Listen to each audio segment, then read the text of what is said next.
नमस्कार प्यारे विद्यार्थियों। जैसा कि अपने निःशुल्क क्लासेज जो हमने चला रखी है उसमें अपना शाम के बैच में अपना व्यंजन पूरा कंप्लीट हो गया है, यानी अपना वर्ण कंप्लीट हो गया और आज से हम शब्द पढ़ना प्रारंभ करेंगे और शब्द को पढ़ते पढ़ते और फिर आगे जितने भी टॉपिक है उनको पढ़ते हुए पूर्णता की ओर चलेंगे। फिर जब जैसे व्याकरण समाप्त होने के बाद हम भाषा विज्ञान की ओर चलेंगे और पाश्चात्य काव्य शास्त्र समाप्त होने वाला अपना आज दूसरा टॉपिक समाप्त हो जाएगा अरस्तु, फिर लोजाइनस और मनोविश्लेषणवाद। इसके बाद हम भारतीय काव्य शास्त्र की ओर प्रस्थान करेंगे। तो आज ज्यादा समय खराब न करते हुए आज का जो टॉपिक अपना वो पढ़ेंगे हम लोग शब्द। वर्ण हम पढ़ चुके हैं और वर्ण में हमने स्वर और व्यंजन दोनों पढ़ लिए। अब शब्द पढ़ रहे हैं और शब्द किसे कहते हैं तो वर्णों के सार्थक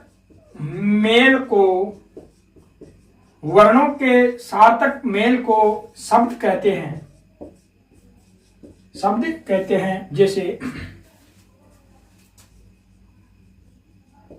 जैसे राम, श्याम,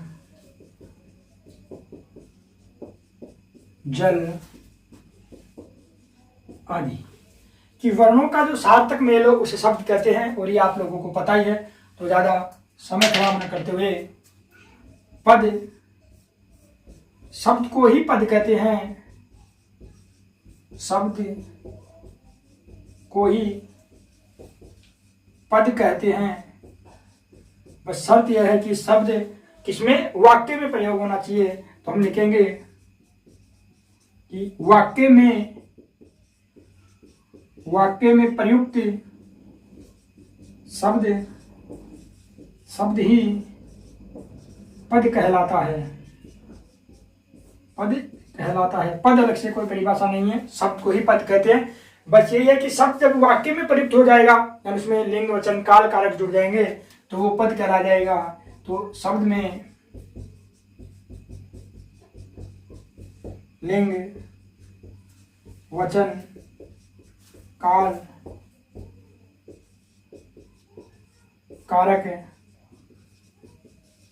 इत्यादि, लिंग, वचन, काल, कारक क्रिया, कर्म जो भी है, क्रिया इत्यादि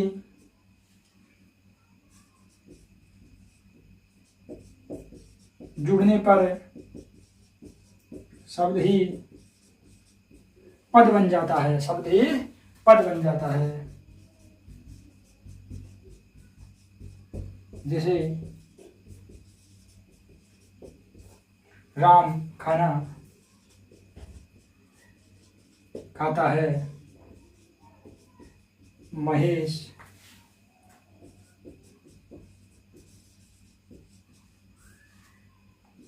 साइकिल चला रहा है इत्यादि। अब हम पढ़ेंगे शब्दों का वर्गीकरण। शब्द का वर्गीकरण है और शब्द का वर्गीकरण 5 आधारों पर किया गया है। शब्द का वर्गीकरण 5 आधारों पर किया गया है और शब्द का वर्गीकरण है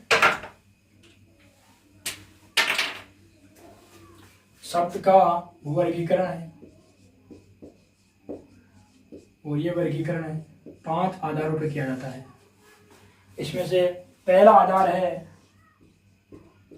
रूप या रूपांतर, रूप परिवर्तन से आप कह सकते हो। परिवर्तन के आधार पर और इस आधार पर आपके जो शब्द होते हैं, रूपांतर या रूप परिवर्तन के आधार पर जो शब्द होते हैं वो 2 प्रकार के होते हैं। एक होता है विकारी शब्द और एक होता है अविकारी शब्द। फिर विकारी शब्द ये भी 4 प्रकार के होते हैं। जो विकारी शब्द भी 4 प्रकार के होते हैं, जिसमें आपका आता है संज्ञा, सर्वनाम, क्रिया और आपका प्यारा सा विशेषण।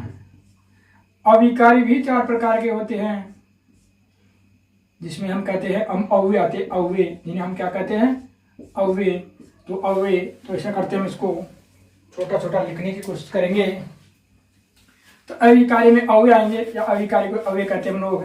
तो ये चार प्रकार के होते हैं, जैसे एक होता है क्रिया, क्रिया विशेषण। दूसरा होता है संबंध बोधक अव्यय। एक होता है समुच्चय बोधक अव्यय।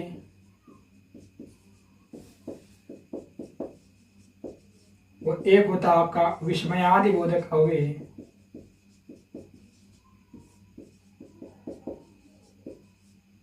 विस्मयादि बोधक अव्यय, और इन्हें क्या कहते हैं हम लोग, अव्यय। ये होता है आपका पहला प्रकार, रूप या रूप परिवर्तन, रूपांतर के आधार पर। जो दूसरा प्रकार हम पढ़ते हैं वो पढ़ते हैं उत्पत्ति के आधार पर। उत्पत्ति के आधार पर, और इस आधार पर जो आपके शब्द होते हैं वो होते हैं, उत्पत्ति के आधार पे होते हैं तत्सम, तत्सम, देशज, तद्भव, विदेशी, अर्ध, तत्सम, और एक आपका होता है संकर शब्द। तत्सम, तद्भव, देशज, विदेशज, अर्थ, तत्सम और संकर शब्द। एक तीसरा प्रकार होता है, वो होता है, तीसरा प्रकार होता है, वो होता है आपका अर्थ के आधार पर। अर्थ के आधार पर, वो अर्थ के आधार पर शब्द दो प्रकार के होते हैं। एक होते हैं निरर्थक शब्द, निरर्थक शब्द, और एक होते हैं सार्थक शब्द। निरर्थक में जिनका कोई अर्थ नहीं होता,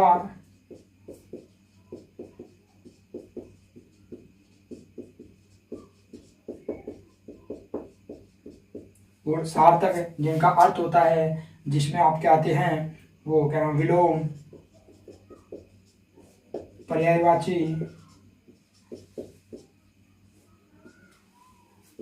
पर्यायवाची, वाक्यांश के लिए एक शब्द है,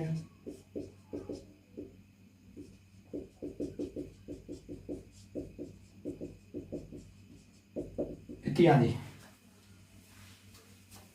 निरर्थक शब्द में वो आएंगे, जैसे पानी तो वानी, चाय, वाय इत्यादि। तो जो पानी, वानी, चाय, वाय ये होते हैं वो निरर्थक शब्द आते हैं, जिनका कोई अर्थ नहीं होता। जबकि सार्थक में आपके हो जाएंगे विलोम हो जाएगा, पर्यायवाची हो जाएगा, वाक्यांश के लिए एक शब्द हो जाएगा।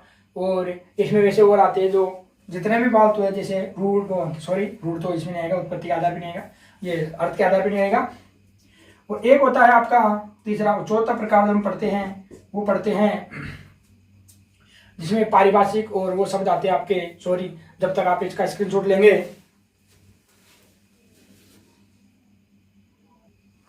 एक जो होता है वो प्रयोग के आधार पे, और एक होता है आपका व्युत्पत्ति, रचना या बनावट के आधार पे। तो पहले हम लिख लेंगे व्युत्पत्ति, रचना या बनावट के आधार पे, और इस आधार पे आपके शब्द होते हैं तीन, रूढ़ शब्द, यौगिक शब्द और योग रूढ़ शब्द, योग रूढ़ शब्द। और एक जो आपका प्रकार बचता है, वो पांचवा प्रकार जो आपका, जिसे हम कह सकते हैं, वो होता है प्रयोग के आधार पे, प्रयोग के आधार पर। और प्रयोग के आधार पर जो शब्द होते हैं उसमें एक तो होता है सामान्य शब्द, और एक होता है पारिभाषिक शब्द। सामान्य शब्द जैसे सामान्य अर्थ दे, जैसे जल, और पारिभाषिक जैसे अधिगम। इसका स्क्रीनशॉट लेंगे कि रूप या रूपांतर के आधार पे शब्द दो प्रकार के होंगे, विकारी, अविकारी। जिनमें विकारी 4, अविकारी भी 4 प्रकार के होते हैं। उत्पत्ति के आधार पे तत्सम, तद्भव, देशज, विदेशज, अर्थसम, संकर शब्द होते हैं। अर्थ के आधार पर सार्थक और निरर्थक होता है, जिसमें निरर्थक जिसका कोई अर्थ ही नहीं हो, और सार्थक जिनका अर्थ विलोम है, पर्यायवाची, वाक्यांश के अलग शब्द है। और व्युत्पत्ति, रचना या बनावट के आधार पे रूढ़, योग, रूढ़ यौगिक शब्द होते हैं। और प्रयोग के आधार पर सामान्य और पारिभाषिक है। सामान्य जो सामान्य अर्थ देते हैं, जिनका परिभाषा नहीं की जा सकती, वो जल है। और पारिभाषिक शब्दों में अधिगम, जैसे ये पारिभाषिक शब्द है। तो इसका स्क्रीनशॉट लेंगे जल्दी से। और आज हम पढ़ते हैं रूप या रूपांतर के आधार पे, उसमें भी विकारी शब्द पढ़ेंगे। और विकारी से भी आपका पहला जो है संज्ञा शब्द पढ़ेंगे, क्योंकि संज्ञा हर एक एग्जाम में लगा हुआ टॉपिक है। और रीड, सेकंड ग्रेड सबके लिए है। तो आप इसका स्क्रीनशॉट लेंगे और जल्दी से अगले पड़ाव की ओर हम बढ़ेंगे, ताकि अपनी जो व्याकरण है वो जल्दी से जल्दी पूरी हो और भाषा विज्ञान की तरफ रुख करें।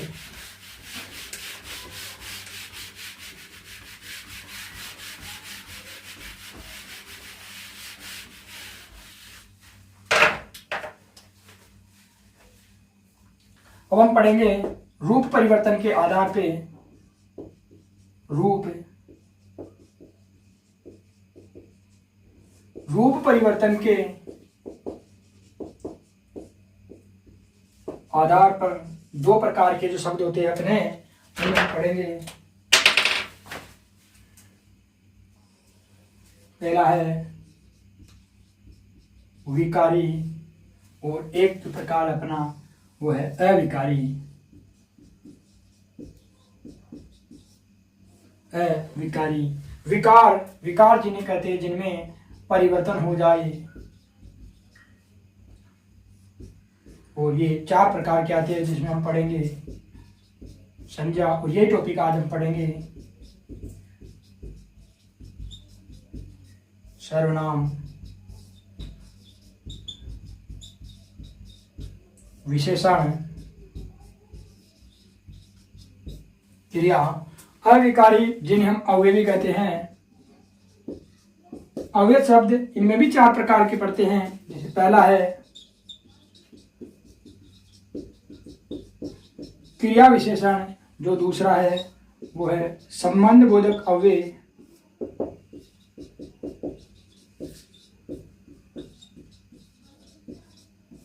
एक है समुच्चय बोधक अव्यय,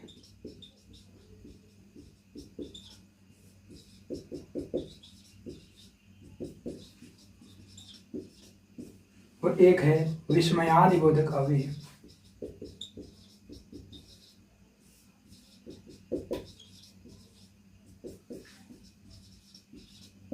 विस्मयादि बोधक अव्यय, इसका भी स्क्रीनशॉट लो, कितना प्यारा लग रहा है। वो इसमें आज हम पहला पढ़ेंगे, वो हम अपना संज्ञा आज पहले स्टार्ट करेंगे।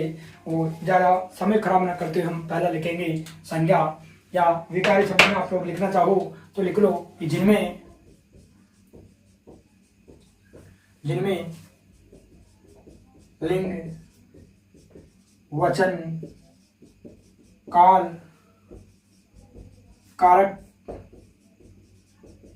इत्यादि से परिवर्तन हो, उसे विकारी शब्द कहते हैं। इसका शाब्दिक अर्थ है विकार यानी परिवर्तन आना। जबकि अविकारी शब्द वो है जिनमें लिंग, वचन, काल, कारक इत्यादि से परिवर्तन ना हो, उसे अविकारी कहते हैं। अ प्लस विकारी, अ प्लस विकार, यानी नहीं विकार। जिनमें नहीं है कोई बदलाव वही है अव्यय, और जिनमें होगा बदलाव वही है आपके अविकारी, विकारी शब्द। और आज का पहला टॉपिक डालेंगे हम लोग संज्ञा। और संज्ञा का ज़्यादा समय न गंवाते हुए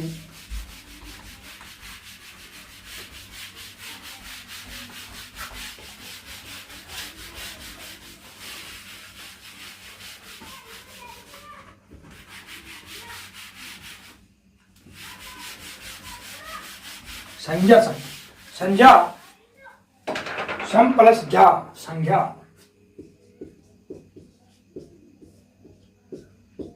संज्ञा, संज्ञा का शाब्दिक अर्थ होता है नाम, संज्ञा का शाब्दिक अर्थ होता है नाम।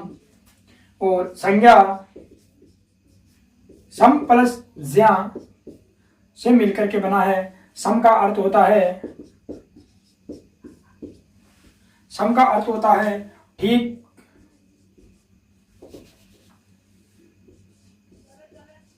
ठीक प्रकार से, और ज्ञा यानी जानना, या इसे आप कह सकते हो अच्छी तरह जानना।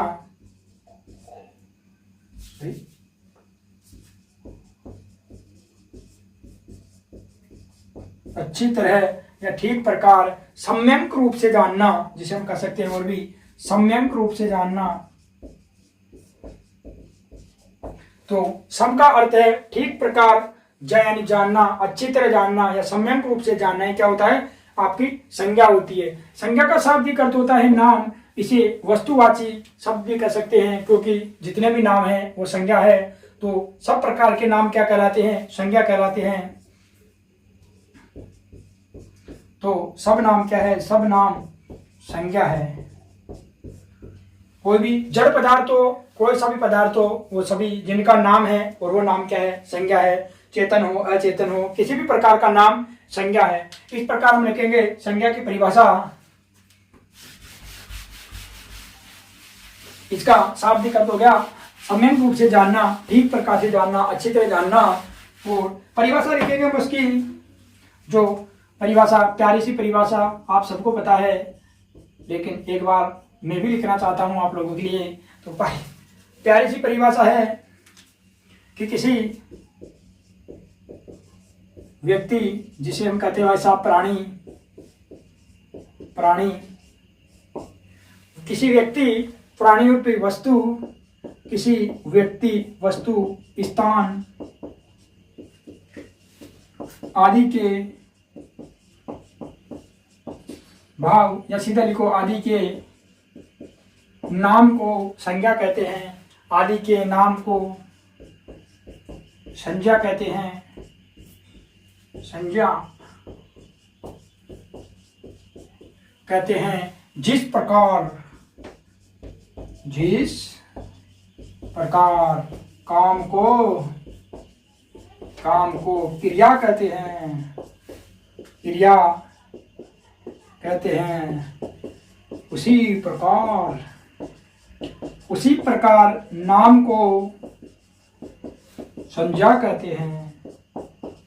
नाम को संज्ञा कहते हैं।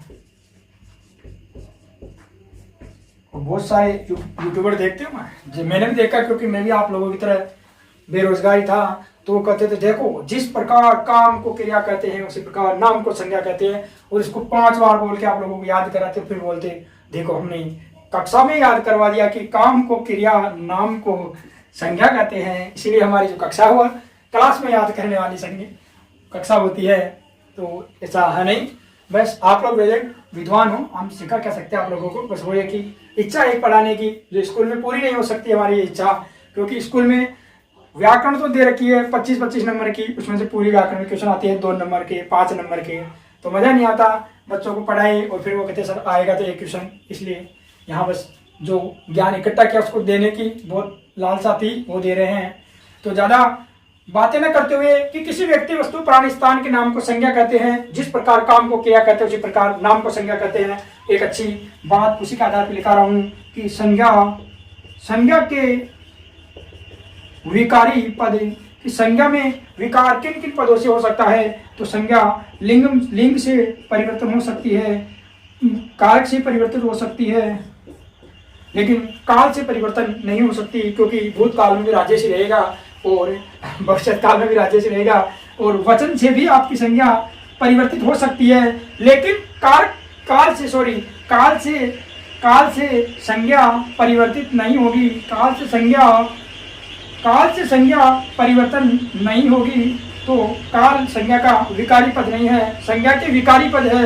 लिंग वचन काल कारक, संज्ञा के विकारी पद है लिंग वचन कारक, काल नहीं है। तो संज्ञा के विकारी पद है लिंग काल कारक। लिंग कारक वचन सॉरी कालभूत मुख पे रहता है, क्योंकि लिंग वचन काल कारक होता है, इसीलिए तो संज्ञा में जो बदलाव होता है वो लिंग के द्वारा होता है, कारक के द्वारा होता है, वचन से होता है, लेकिन काल से परिवर्तन नहीं होता। क्योंकि बताया आपको कि सीता उस समय भी सीता वहीं थी, वर्तमान में भी सीता है और आगे भी सीता ही रहेगी। इसीलिए हम आगे बढ़ते हैं और आगे संज्ञा के प्रकार लिखते हैं कि संज्ञा कितने प्रकार की होती है। वैसे तो सर्वमान्य सर्वविदित प्रकार जो हम पढ़ते आए हैं वो प्रकार है 3, लेकिन अलग अलग विद्वान अलग अलग प्रकार और अलग अलग माया है संज्ञा की, क्योंकि नाम ही संज्ञा है। जब दुनिया ही नाम पे चल रही है तो संज्ञा तो एक प्रकार का खुद ही नाम है। तो हम संज्ञा के प्रकार पढ़ेंगे। संज्ञा के प्रकार, और आपसे अगर पूछे सीधे सीधे संज्ञा के प्रकार, तो वैसे तो पूछेगा नहीं कि ऐसा कोई एग्जाम ही नहीं दे रहे आप लोग first grade second grade REET, तो इसमें के प्रकार पूछे, लेकिन मान लो कभी पूछे तो आंख बंद करके तो लगानी है आपको 3, लेकिन आधारों के आधार पर पढ़ेंगे हम लोग। तो हम पढ़ेंगे पहला अंत्य ध्वनि के आधार पे, अंत्य ध्वनि के आधार पर, और अंत्य ध्वनि के आधार पर जो संज्ञा होती है वो 2 प्रकार की होती है सॉरी, और वो होती है स्वरांत और व्यंजनांत। स्वरांत और दूसरी होती है व्यंजनांत। अब ये कोई विदेशी शब्द या कोई अचानक ही अलग ही बात नहीं है, क्योंकि इसमें देखो केवल बस बनाने वाली बात नहीं, को मतलब की चीज नहीं। अंत्य ध्वनि की अंत में कौन सी ध्वनि है, स्वर है, अंत में एक व्यंजन है। तो जिस संज्ञा के सब अंत में स्वर होंगे वो स्वरांत होगी और व्यंजन होगा व्यंजनांत होगी। ऐसे 2 प्रकार है, उसमें क्या पढ़ना। तो अंत्य ध्वनि के आधार पे, और दूसरा हम पढ़ेंगे गणना के आधार पर, गणना के आधार पर। और यह भी कोई विशेष बात नहीं है, केवल प्रकार बढ़ाने थे लोगों को, इसलिए लिख दिया, नहीं तो कोई मतलब नहीं थी। ये लो जी गणनीय, दूसरी है अगणनीय। बस ये केवल अपनी विद्वत्ता साबित करने के लिए लोगों ने लिख दी और हमने पढ़ के आपको लिखा दी। वैसे कोई मतलब नहीं है इनका कि गणना के आधार पे गणनीय जिनको हम गिन सकते हैं, अगणनीय जो गिनी नहीं जा सकती। अब वो कोई सी संज्ञा हो सकती है। मुख्य जो आपकी संज्ञा है वो 3 प्रकार की है, और उसमें थोड़ा सा अगर ज्यादा पढ़े तो 2 प्रकार जो सम और द्रव्यवाचक है वो जातिवाचक में पढ़ लेते हैं। जो तीसरा प्रकार है वो कहते हैं हम लोग रचना या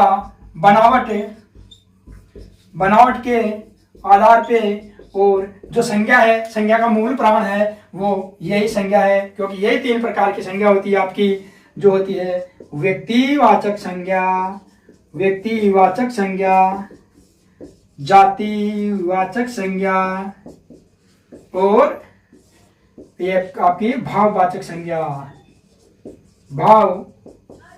भाववाचक संज्ञा एक भाई साहब डॉक्टर भोलानाथ तिवारी जी है, और भोलानाथ तिवारी जी तो यहाँ हो जाएगा साहित्य, तो डॉक्टर साहब लगाओ साहब, डॉक्टर साहब थे भोलानाथ जी।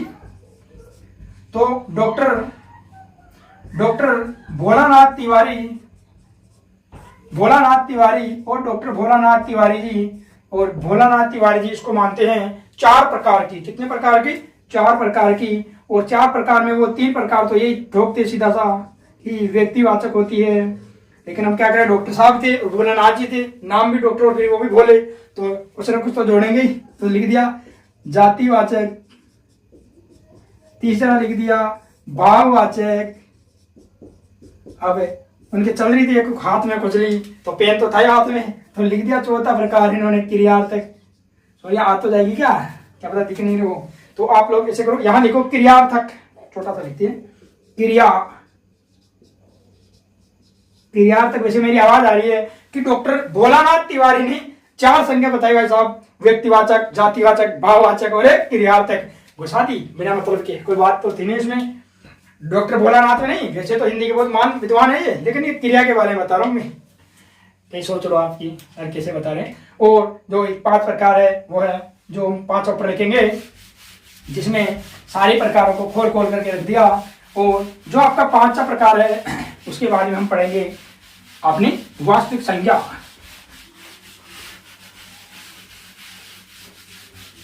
तो 5वां प्रकार लिखेंगे हम लोग। उससे पहले थोड़ा मैं देख लेता हूँ नीचे कहाँ तक आ रहा है, नहीं तो हम पढ़ाते रह जाए और वीडियो। ठीक है, ये मैंने एक रेखा खींच दी नीचे। और अपना जो 5वां प्रकार बच रहा था हम वो है अर्थ के आधार पर और वो भी कोई तुरम खान नहीं है, ये बताता है वैसा 5 प्रकार। और ये तो हो गए असतवाद। पहला हो गया व्यक्तिवाचक, दूसरा आपका जातिवाचक, तीसरा प्रकार हो गया आपका भाववाचक, और चौथा प्रकार हमने बना लिया भाई साहब समूहवाचक। और अब 5 अब बना लिया तो हम द्रव्य को भी क्यों छोड़े, द्रव्यवाचक। ये तो फिर भी है कि हम पढ़ते हैं अर्थ के आधार पे, और इन दोनों को कहाँ पढ़ते हैं, जातिवाचक संज्ञा में पढ़ते हैं। और इसके बाद हम सीधा अपनी व्यक्तिवाचक संज्ञा पढ़ेंगे। लेकिन वो है कि अब की बार थोड़ी वैकेंसी कम है और हम बहुत सारे पढ़ा ही रहे हैं, तो मैं भी कुछ पढ़ा ही रहा हूँ, तो मेरे पास भी जितना मैं उतना ही देने की कोशिश करूंगा। इसलिए हम लोग संज्ञा और सर्वनाम में भी 2 अंतर पढ़ लेंगे, क्योंकि जब हम स्वर और व्यंजन में पढ़ सकते हैं तो संज्ञा सर्वनाम में क्यों नहीं पढ़ सकते। और अगर माँ सरस्वती ने चाहा और भगवान ने चाहा, क्या पता आपकी बार पेपर बनी अच्छा जाए तो फिर मजा आ जाए। इसीलिए संज्ञा में हम क्या करेंगे, संज्ञा में संज्ञा के और सर्वनाम के प्रकार पढ़ेंगे। तो आप लोग यहाँ छोटा सा लगा लो कि पता तो चलता रहे हम पढ़ क्या रहे हैं, कहीं कोई माँ से बीच में आए और देखे मास्टर क्या बोल रहा है। तो ये हो जाएगा आपका संज्ञा, और इधर हो जाएगा भाई साहब, चलो भाई चल, इधर हो जाएगा आपका सर्वनाम यानी सबका नाम। ये हो गई भाई साहब, और बीच में खांसते हम रो, ये लो ये खा, और बढ़िया डिजाइन बनाते हैं। ये जब अपना बोर्ड तो कमी रखे, ये लो जी, इसका हो गया सबका नाम, सॉरी इसका अर्थ हो गया नाम, ये लिख देते हैं। तो इधर भाई साहब का अर्थ हो गया सबका नाम, इधर क्या, इसका हो गया सबका नाम। इधर तो केवल एक नाम था, इधर सबके नाम हो गए। पहला क्या होता, संज्ञा। संज्ञा क्या होती है, किसी व्यक्ति, वस्तु, स्थान के नाम को क्या कहते हैं हम लोग, संज्ञा कहते हैं। अब ये मत कहना कि गुरुजी ज्यादा विद्वान बन रहे हो। संज्ञा किसी व्यक्ति, वस्तु, स्थान के नाम को कहते हैं, जबकि सर्वनाम क्या होता है, सर्वनाम संज्ञा के स्थान पर आता है, संज्ञा के स्थान पर प्रयुक्त होता है, संज्ञा के स्थान पर प्रयुक्त होता है। संज्ञाएं अनंत होती है, अनंत होती है, क्योंकि दुनिया ही इतनी गोल है कि न जाने कितने नाम है, तो ये अनंत है। दुनिया अनंत तो यही अनंत, लेकिन अपनी जो सरकार है वो सीमित होती है, सीमित।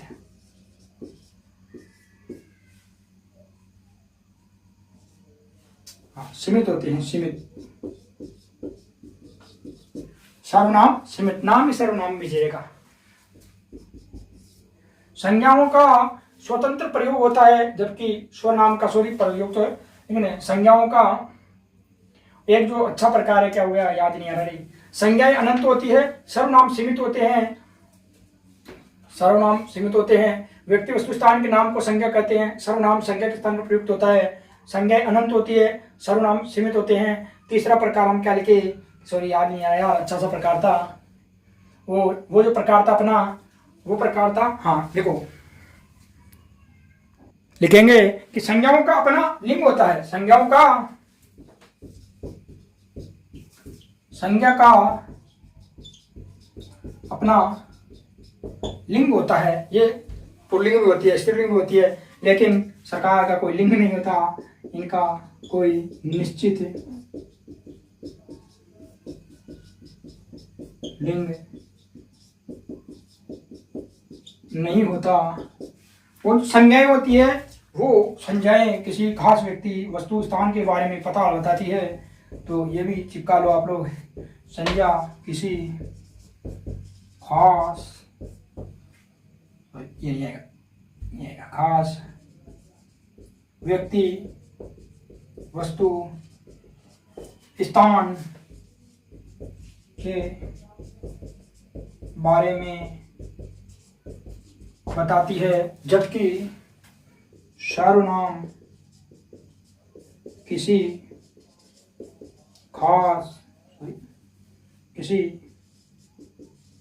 खास या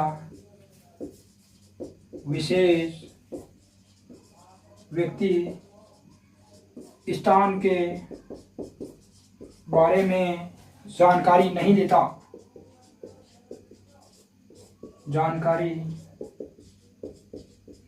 है। और अपना हो गया साहब पूरा कि संज्ञा किसी व्यक्ति वस्तु स्थान के नाम को संज्ञा कहते हैं, जबकि संज्ञा के यानी संज्ञा के स्थान पर प्रयुक्त होने वाले सर्वनाम संज्ञा के स्थान पर प्रयुक्त होते हैं। संज्ञाएं अनंत होती है, जबकि अपने तो जो 10-11 पढ़ते हैं वो होते हैं। संज्ञा का अपना स्वयं का लिंग होता है, इनका अपना निश्चित कोई लिंग नहीं होता। वैसे होते तो ऐसे है, लेकिन वो अपनी निश्चित नहीं होती। संज्ञा किसी खास व्यक्ति वस्तु स्थान के बारे में बताती है, जबकि ये किसी खास व्यक्ति वस्तु स्थान के बारे में यथा तथ्य जानकारी नहीं देता। और इसके बाद में हम पढ़ेंगे अब अपना व्यक्तिवाचक संज्ञा। संज्ञा की परिभाषा तो होगी, तो हम करेंगे व्यक्तिवाचक संज्ञा।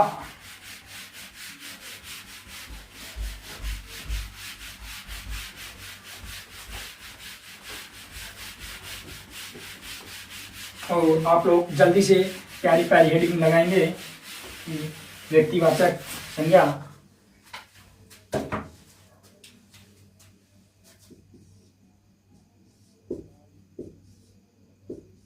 भाई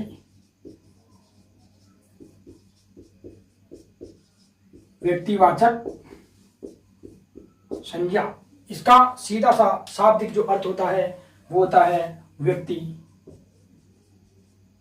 अर्थात विशिष्ट अर्थात एक, क्योंकि सामान्य एक से अधिक नहीं हो सकता ना। तो व्यक्तिवाचक संज्ञा का सीधा सा अर्थ है व्यक्ति उर्फ विशिष्ट उर्फ एक। जो किसी खास एक व्यक्ति के बारे में जानकारी दे वो ही व्यक्तिवाचक संज्ञा होती है। और सबसे बड़ी बात आप लोगों को यह ध्यान रखनी है एक कि व्यक्तिवाचक संज्ञा में इस एक पे मामला चलेगा, या नहीं कि आम और कमलेआम ठोक दिया सा व्यक्तिवाचक संज्ञा। तो लिखो कि किसी व्यक्ति वो जी आपके प्राणी व्यक्ति प्राणी वस्तु व्यक्ति वस्तु स्थान आदि के एक विशिष्ट होने की जानकारी विशिष्ट होने की जानकारी देने वाले शब्दों को एक व्यक्ति कबूतर आदमी व्यक्ति व्यक्तिवाचक संज्ञा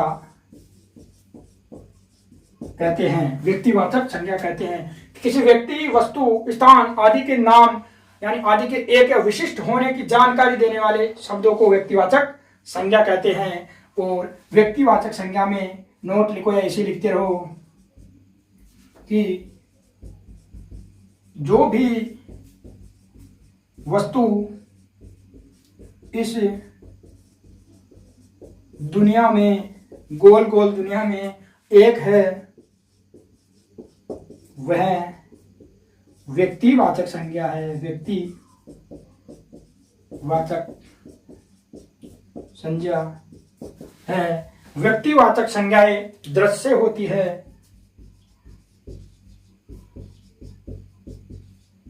व्यक्तिवाचक संज्ञाएं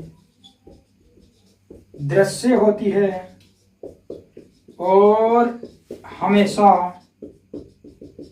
एक वचन में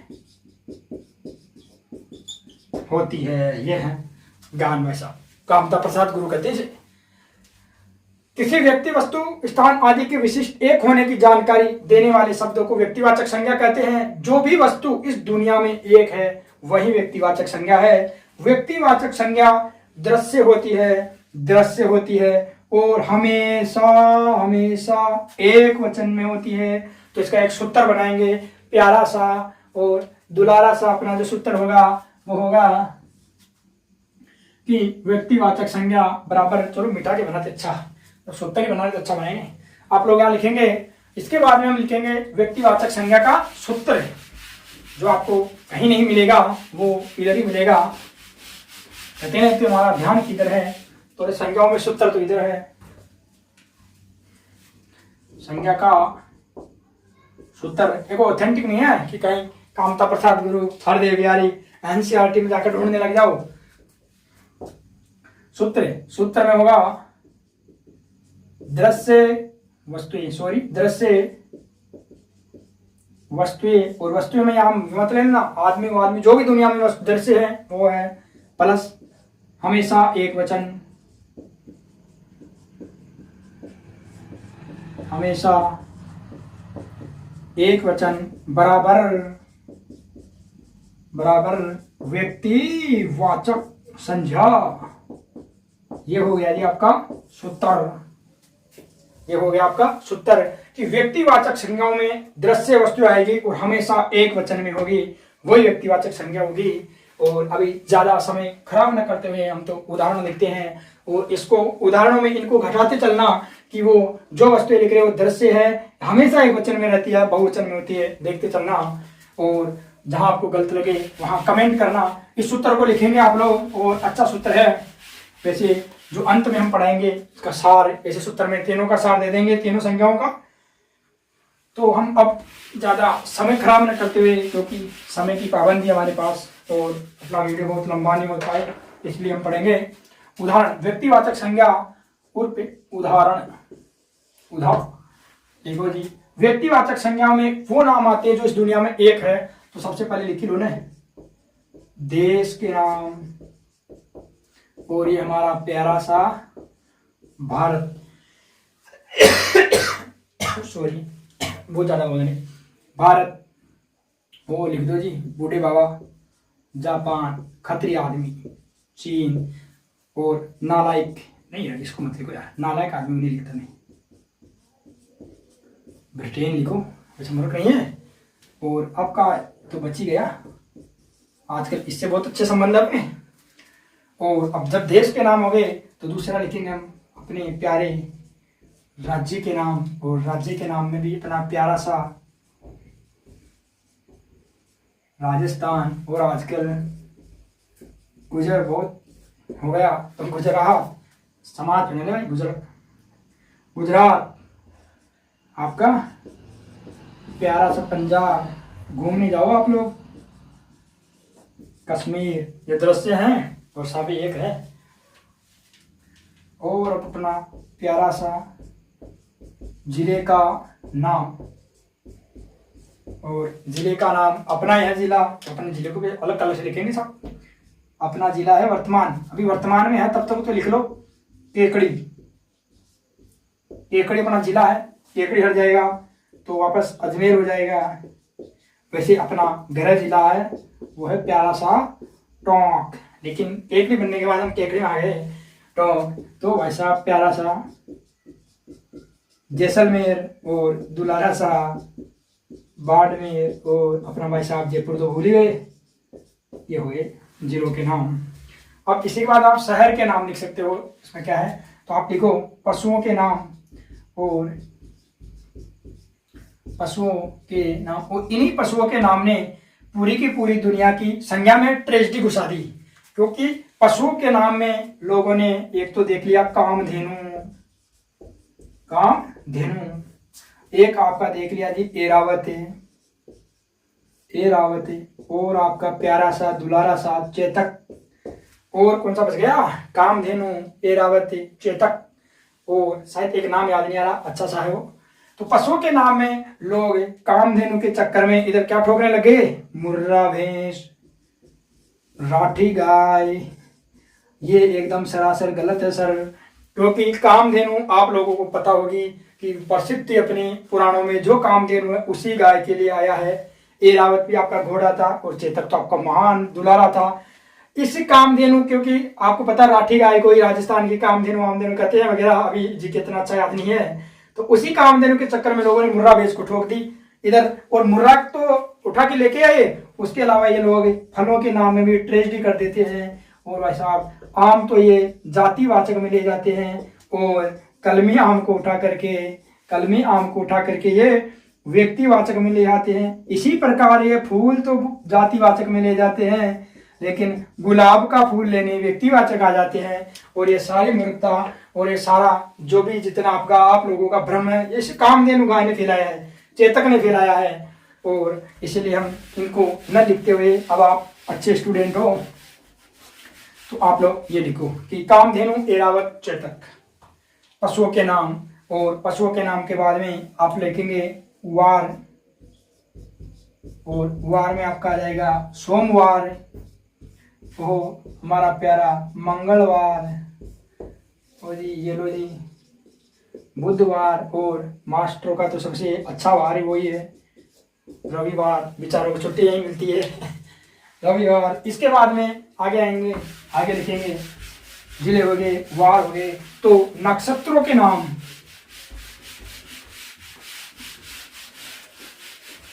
नक्षत्रों के नाम, और ये लो जी नक्षत्र, ये अपने नक्षत्र है, चित्रा नक्षत्र होता है, कोई पुष्य नाम से नक्षत्र भी होता है। और जी हमने तो पढ़ा था कि पुनर्वसा, पुनर्वसा, ये हमने जब राजमती नागमती वियोग खंड पढ़ा तो पढ़ा, अश्लेषा भी पढ़ा जी, अश्लेषा और इत्यादि टाटा जितने भी हो सकते हैं। तो नक्षत्र और दिन तो महीने का दीर्घ, महीना, और महीना अपना जनवरी, फरवरी, मार्च, अक्टूबर, ओ कोई सा भी आ सकता है, 12 के 12 महीने। इसके बाद में हम लिखेंगे महासागर,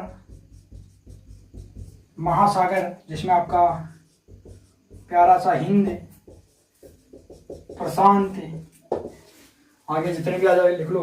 महासागर के बाद में पर्वत, देखना हर चीज एक होगी और दृश्य होगी। और पर्वत आपका हो गया हिमालय, और जी आपका विंध्याचल, और कौन सा बताइए आपको, अरावली। इसके बाद में नीचे आ जाएगा क्या, वार, दिनांक, महीना, नाम, और किसी का नाम तो लिखो सबसे प्यारा जी, मैं अपना लिख देता हूं, चंद्र प्रकाश, और सीपी सर आके राजेश, रमेश इत्यादि। इसके बाद में हम लिखेंगे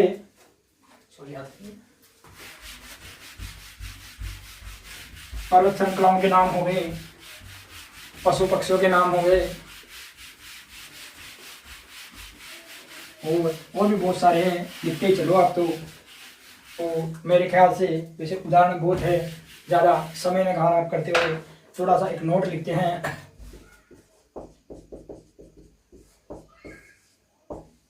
कि एक नोट है, पंच महाभूतों में आकाश, धरती, ये आपके व्यक्तिवाचक है, जबकि जो आपकी वायु बसती है, अब आप लोग कहेंगे वायु एक ही है, नहीं जी, हमने तो राम की शक्ति पूजा में 49 प्रकार की पढ़ी थी, इसलिए वायु है, अग्नि है, और क्या बचेगा आपका जल है, ये जातिवाचक संज्ञा में है जी। और लो लिखो फटाफट लिखो। और पंच महाभूतों में आकाश, धरती व्यक्तिवाचक है, जबकि वायु, अग्नि, जल जातिवाचक संज्ञा में है। और इसके बाद में और भी उदाहरण की अगर ज़्यादा रिकवरी हो आप लोगों को, तो जब भी आपके पास वीडियो आए कमेंट करना। अपना जो टेलीग्राम है, और अपना टेलीग्राम है आपका टेलीग्राम है,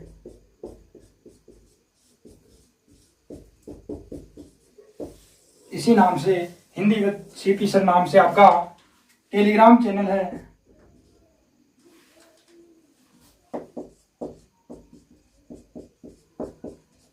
टेलीग्राम चैनल है तो उस चैनल को ज्वाइन कर लेना और उस पर मैसेज कर देना कि आपको कितने उदाहरण चाहिए। वो उदाहरण मैं आपको पीडीएफ के रूप में भेज दूंगा, क्योंकि आप चीज लोगों को समझ में आना चाहिए। अब जबरदस्ती थोड़े की सारे हजार उदाहरण व्यक्तिवाचक में लिखे जाए और वो उदाहरण होंगे वो आपको कामता प्रसाद गुरु, हरदेव बिहारी, NCERT,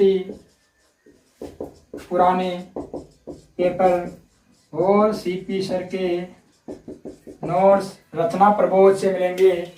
इसी के बाद में दूसरा हम पढ़ते हैं व्यक्तिवाचक संज्ञा के बाद में पढ़ेंगे जी सर जातिवाचक संज्ञा। जातिवाचक संज्ञा, जातिवाचक संज्ञा किससे खत्म होगी स्टार्ट है।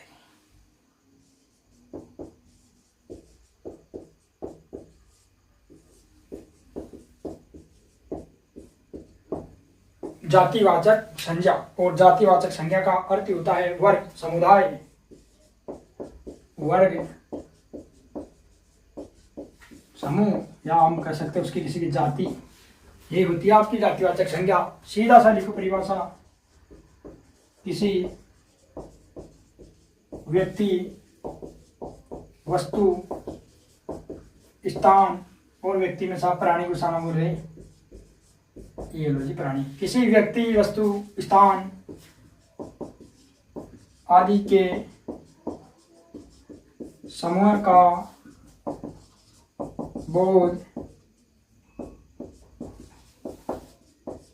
बोध कराने वाले शब्दों के नाम लिख लो भाई, शब्दों को नहीं तो शब्दों के नाम को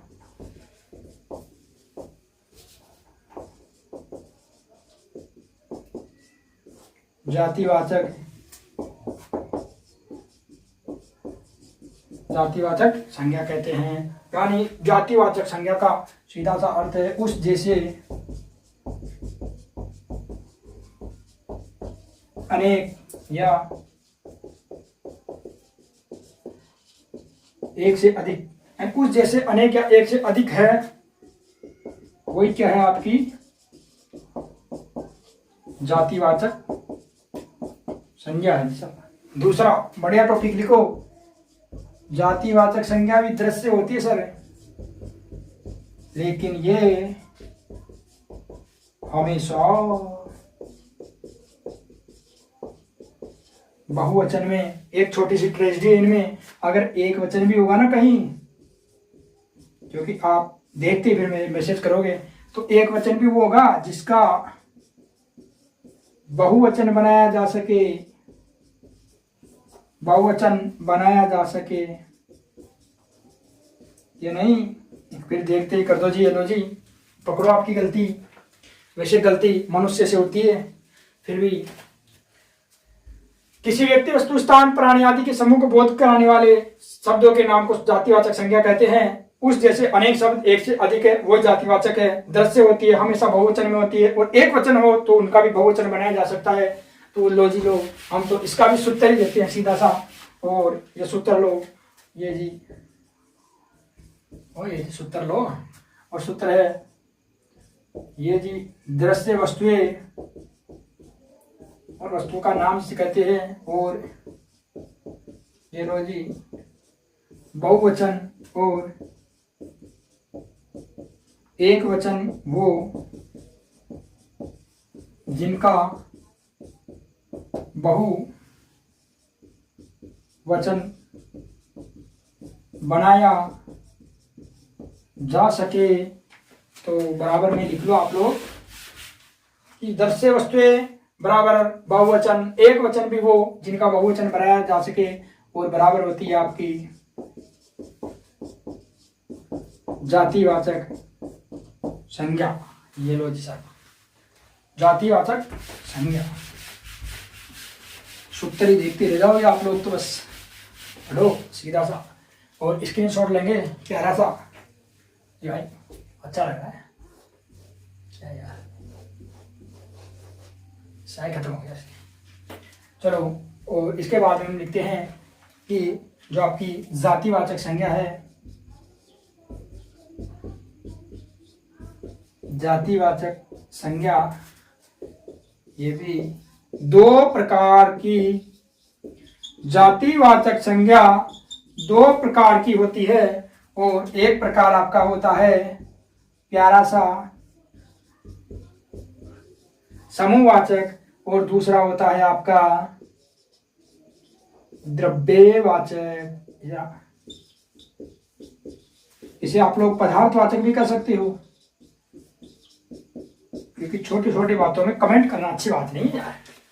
जातिवाचक संज्ञा दो प्रकार की होती है, एक प्रकार समूहवाचक होता है, एक प्रकार आपका कौन सा द्रव्य या पदार्थवाचक होता है। और उदाहरणों की ओर बढ़ते हुए प्यारे स्टूडेंट हमारे अपने सिलेक्शन की ओर बढ़ेंगे अब की बार। और उदाहरण है जी, सबसे पहले क्या नाम लिखा था हमने, भारत है। क्या है भारत है, देश। फिर राजस्थान, तो ये लो जी राज्य। फिर उसके बाद में क्या लिखा जी हमने, जिले। फिर क्या लिखा जी हमने, वार। ये लो जी माह, नाम, प्रजापति, और जी लड़की, लड़की, भेड़, लड़का, ऊंट, गधा, बकरी, और इधर लिखेंगे हम लोग जी भैंस। भैंस आगे मैं लिखूंगा जी मुर्रा, और अलग कलर से लिखूंगा मुर्रा। तो जातिवाचक संज्ञा है देश, राज्य, जिले, वार, माह, नाम, प्रजापति, लड़की, भेड़, लड़का, ऊंट, गधा, बकरी, भैंस, मुर्रा वाले नाम से लिखेंगे जी। आप लोग कमेंट तो करो कम से कम, पूरा ना देखो तो मुर्रा दे करके क्यों अगला मास्टर गलत लिखा दिया, तो कम से कम तुम लोगों का व्यू तो बढ़े एक बार। मुर्रा, ये लो जी गाय, गाय, हम तो लिखेंगे जी राठी गाय। ये लो जी राठी गाय। पंखा आपका प्यारा सा, और जी हम तो उषा पंखा भी लिखेंगे, उषा पंखा। अजी आम, तो सर हम तो कलमी आम भी इसी में मानेंगे जी। फूल, तो ये लो जी गुलाब का दो या कमल का, सारे सारे फूल इधर ही आएंगे। आदमी नहीं भी लिखेंगे तो लिख दो आदमी, आदमी। वो जी आपके प्यारे प्यारे मार साहब अध्यापक जी, आपके गुरु जी, आपके आजकल गांव में पटवारी, आजकल तो एसडीएम बहुत ज्यादा जा रहे हैं। तो जातिवाचक संज्ञा में है कि उनके जैसे अध्ययन है, जैसे देश बहुत सारे हैं, राज्य, जिले, वार, माह, नाम, और कुछ का नाम से जाति आती है, प्रजापति, प्रजापति, लड़की, भेड़, लड़का, ऊंट, गधा, बकरी, भैंस, मुर्रा, गाय, राठी गाय, पंखा, उषा पंखा, आम, कलमी आम, फूल, गुलाब का फूल, आदमी, अध्यापक, पटवारी। ये जी आपकी प्यारी स्कूल, तो आपका मेज, ये जी आपका स्टूल, ये जी आपकी बेंच। और क्या बच गया, अरे पेड़ पशु आ गए क्या आपके, ओहो ये लो पेड़, अरे जिन्हें हम कहते हैं प्यारे से वृक्ष। ये लो जी पौधे, वो क्या बच गया, पेड़, पौधे, पशु, पक्षी, पशु, पशु, पक्षी। और क्या बच गया सर, और गाय, बकरी, भैंस, ऊंट, मुर्रा, राठी, उषा पंखा, आम, कलमी आम, फूल, गुलाब का फूल, लड़का, लड़की, पिता, माता, भाई, बहन। इधर करो यार, माता अच्छा नहीं लग गया, ठीक है, मिटाते थोड़ा सा।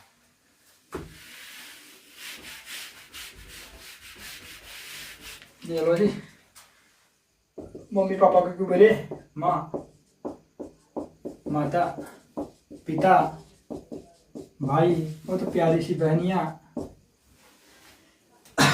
और सम्मानित चाचा, ओ ये दादाजी, ये दादी माँ। सीधा सा मतलब ये है कि उस जैसे जातिवाचक संज्ञा में ये है माता पिता, भाई बहन, चाचा चाची, दादा दादी, माँ मम्मी, गधा, बकरी, भैंस, ऊंट, गाय, राठी गाय, पंखा, उषा पंखा, आम, कलमी आम, फूल, गुलाब का फूल, आदमी, अध्यापक, शिक्षक, पटवारी, स्कूल, मेज, वृक्ष, पेड़, पौधे। मतलब सीधी सी बात है कि जातिवाचक संज्ञा में वो शब्द आएंगे जो उनके जैसे अनेक होंगे। कहीं पर मत घबराना कि उषा पंखा और पंखा पंखा तो आप जातिवाचक में मानते हो, उषा पंखा हमारे माँ से गुरुदेवों ने उषा पंखा कहाँ पढ़ा रखा है, व्यक्तिवाचक में पढ़ा रखा है। इसलिए हम लोग आपको पहले नोट लिखाना चाहूंगा मैं, एक प्यारा सा सुंदर सा और ब्लैक पेन से लिखेंगे, क्योंकि हमने ब्लू पेन में स्याही खत्म होने वाली है। तो लिखेंगे जी, देखो हो ही गई, चल भाई चल जा यार, हाँ चल गया जी। नोट लिखेंगे, कंपनी उर्फ ब्रांड जानते हो, ब्रांड का नाम, ये होगा जी आपका व्यक्तिवाचक संज्ञा। जबकि इसके जो प्रोडक्ट होंगे कि कंपनी के वस्तुएं या प्रोडक्ट वो होंगे जातिवाचक। मेट्रो जी अपनी कुचली मेट्रो अपने हाथ की, कोई कंपनी है, जैसे आपकी प्यारी सी जो उषा ना, आप लोग कहते हैं उषा, अगर ये उषा कंपनी है, और अगर आपकी होंडा कंपनी है, अगर आपकी हीरो कंपनी है, अगर आपकी बजाज कंपनी है, तो ये पेटेंट है और ये एक ही है पूरी दुनिया में, इसीलिए ये व्यक्तिवाचक है, न कि उषा पंखा। क्योंकि हमारे घर में 20 पंखे लगे हुए सब। होंडा जो गाड़ी है ना, होंडा की, आपके होंडा की मोटरसाइकिल अपने घर में भी 2 है सर, इसीलिए ये नहीं आ सकती। हुंडई लोगों के पास में बहुत सारी गाड़ियां ना, तो देखो नोट, कंपनी या ब्रांड का जो नाम है वो व्यक्तिवाचक संज्ञा में होगा, न कि उसके द्वारा उत्पाद। तो लिखेंगे कंपनी की वस्तुएं या प्रोडक्ट है वो जातिवाचक संज्ञा होगी। और जैसे उषा पंखा ये आपका जातिवाचक है, होंडा मोटरसाइकिल जातिवाचक है। और जी आम लो के कमली आम लो, ये सारे के सारे क्या होंगे, ये सारे के सारे आपके जातिवाचक होंगे, क्योंकि कलमी आम कोई प्रोडक्ट नहीं है, एक किस्म है, और ऐसी किस्म एक पेड़ के 1000 लगती है। इसके बाद में आगे लिखेंगे हम लोग कि जितनी भी आपकी प्यारी प्यारी प्राकृतिक आपदाएं होती है, वो सारी की सारी किधर होती है, वो सारी की सारी आपकी जातिवाचक संज्ञा में होती है, जातिवाचक संज्ञा में होती है। तो लिखेंगे छोटा सा ये लो जी नोट कि सभी प्राकृतिक आपदाएं आपकी जातिवाचक संज्ञा है। जैसे आ गया जी सर भूकंप, ये लो जी बाढ़, ओ आगे सुनामी सर, और भूस्खलन, ये जी सर सूखा पड़ गया, और क्या जी, ये सब जितनी भी प्राकृतिक आपदाएं, सभी की सभी प्राकृतिक आपदाएं जातिवाचक संज्ञा में आती है। इसके बाद में और छोटा मोटा नोट लिखाने की जरूरत है, क्या हो जाएगा काम, देखते थोड़ा सोचते हैं। जातिवाचक संज्ञा और जातिवाचक से भाववाचक बनती है, तो उनको हम बाद में देखेंगे जब भाववाचक बनाएंगे तब, या फिर नोट में लिखा है लो, सॉरी वही लिखेंगे यार, ठीक है। अब इसके बाद में पढ़ेंगे समूहवाचक, तो इनके प्यारे प्यारे से प्रकार तो रही गई कि ज्यादा बड़ा हो जाएगा मामला यार। तो लिखो समूहवाचक संज्ञा, ये लो जी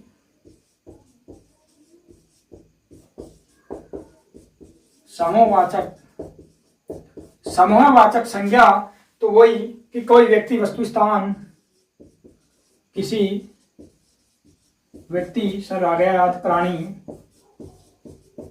वस्तु, ये लो जी स्थान के समूह का बोध कराने वाले, ऐसा नहीं लग रहा कि है जातिवाचक में आगे करिए।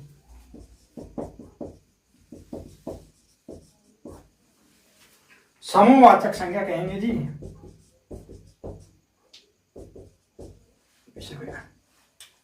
देखो उदाहरण है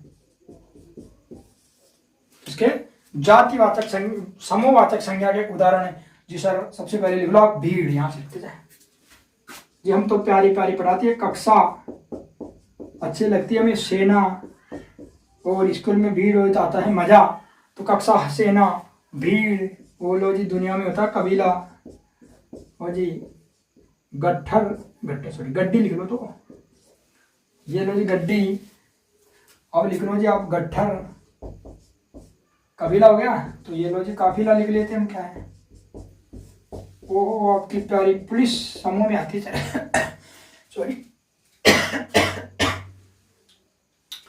जी वृंद, गण एक समूह, दल, जैसे गड्डी आ गई, गड्डी आ गई, कतार, पंक्ति, ताता, सबसे बेस्ट शब्द है ताता, कि आदमियों का ताता लगा रहता है, निकर, जी बराता, ये समूहवाचक शब्द है, दल, दल हो गई टोली, जी रेवड़, रेवड़ तो होता है रेवड़, कक्षा सेना भीड़ कबीला गड्डी गट्ठर काफिला पुलिस वृंद गण, इसके बाद में समूह दल फौज, फौज रह गया फौज, जी आपकी जनता, भीड़ आ गया, कबीला गट्ठी गट्ठर काफिला, काबीला कबीला काफिला हो गया, पुलिस वृंद गण समूह दल समिति,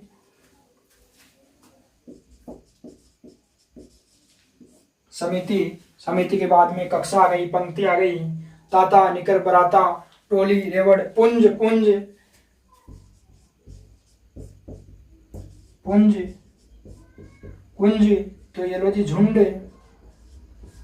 पुंज कुंज झुंड, ताता निकर बराता गठर काफिला पुलिस गरन समूह गण फौज दल, दल आ गया दल, रेवड़ बराता आ गया जी, ये है। तो समूहवाचक कि किसी व्यक्ति वस्तु प्राणी स्थान के समूह का बोध कराने वाले शब्दों को समूहवाचक संज्ञा कहते हैं। उदाहरण में कक्षा सेना भीड़ कबीला जत्था रह गया, जत्था, जत्था गड्डी गट्ठर काफिला दरबार समिति, दरबार भी रह गया क्या, अरे यार बहुत सारे शब्द रह गए,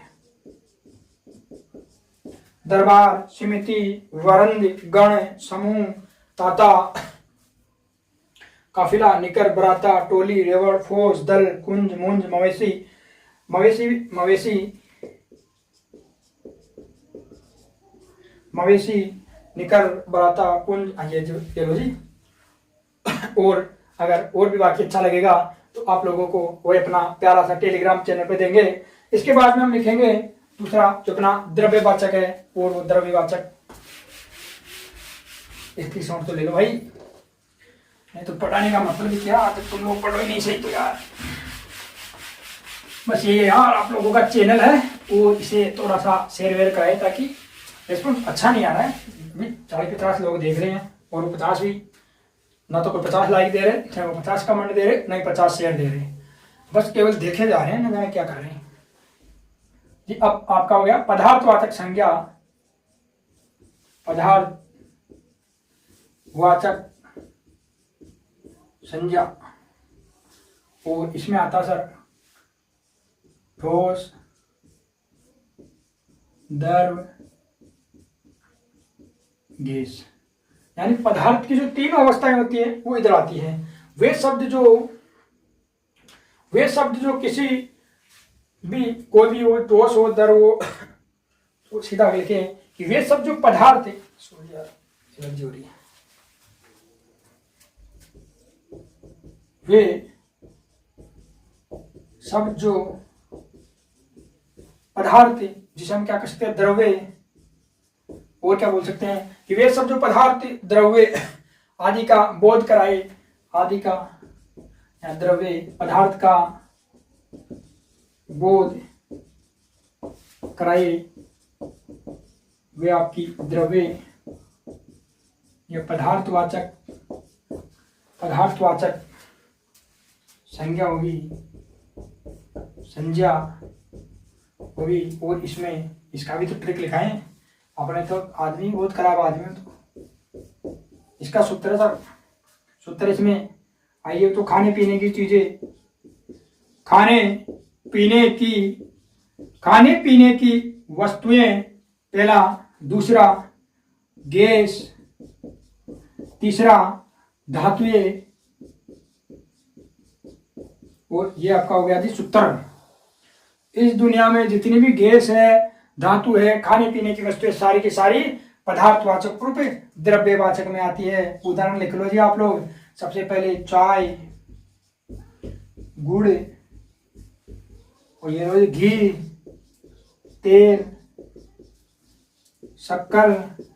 ये हम तो मिठाई खाते हैं, तो लोग मिठाई को विशेषण बताते हैं, लेकिन हम तो मिठाई खाते हैं और लोग मिठाई को विशेषण बताते हैं। तो दुनिया कुछ भी बता सकती है यार। ये लो जी लकड़ी, और क्या बच गया जी गैस। ये आपकी प्यारी सी जीवनदायी ऑक्सीजन, और इसके बिना काम न चले नाइट्रोजन, और लिख लो O2, बहुत सारी जितनी भी है धातुएं, लोहा, और प्यारी आपकी चांदी, सबसे प्यारा आपका सोना, और बाकी जो भी आप लोगों को याद आ जाए वो है। ये याद रखना मिठाई, ऐसा होता है को ठंडाई,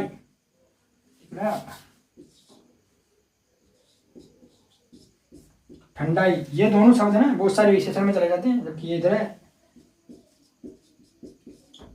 ये लो जी मिलाई, क्योंकि इसलिए तो लिखा है सूत्र, खाने पीने की वस्तुएं, गैस, धातुएं सभी कहाँ जाएगी, सारे की सारी आपकी जाएगी सर पदार्थवाचक संज्ञा में। और शायद टाइम हो गया, और आज की क्लास हम यही करेंगे समाप्त। और पढ़ते रहिए आप लोग, और कल हम पढ़ेंगे जी सर भाववाचक संज्ञा, और कल भाववाचक संज्ञा को पूर्णता देंगे, और भाववाचक संज्ञा के बाद में अपनी संज्ञाओं को बदलेंगे।